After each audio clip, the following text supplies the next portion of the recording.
আজি আমাৰ মাইজান প্ৰাথমিক বিদ্যালয় আজি 4 দিন ধৰি আমাৰ স্কুলত টিচাৰ নাই, সবক সাৰ্ভে কাৰণে পঠাই দিলে। আমাৰ ষ্টুডেণ্ট আমিতো ঘৰৰ পৰা পঠাই দিছোঁ, ইয়াত পঢ়িছে নাই পঢ়া আমি গম নাপাওঁ।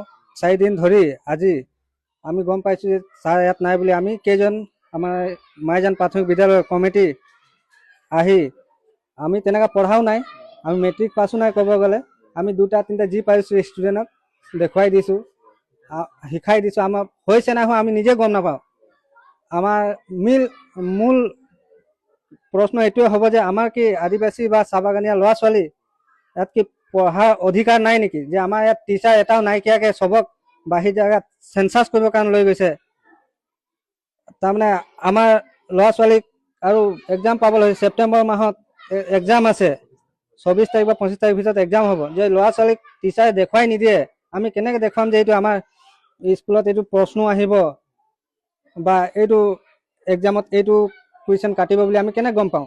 যে শিক্ষকে নাথাকে ইয়াত, আমাৰ ল'ৰা ছোৱালী ইয়াত আহি কাজিয়াই লাগিছে না পঢ়িছে, আমি কেনে গম পাওঁ? আমি ভাবিছোঁ ঘৰত পঢ়িছে বুলিহে ইয়াত কোনো পঢ়াই নাই। ইয়াত টিচাৰ থাকিলে পঢ়াব। 3জনকে পঠাই দিলে ইয়াৰ পৰা, কিন্তু ইয়াত এটাও নাই। এতিয়া কোনে পঢ়াব?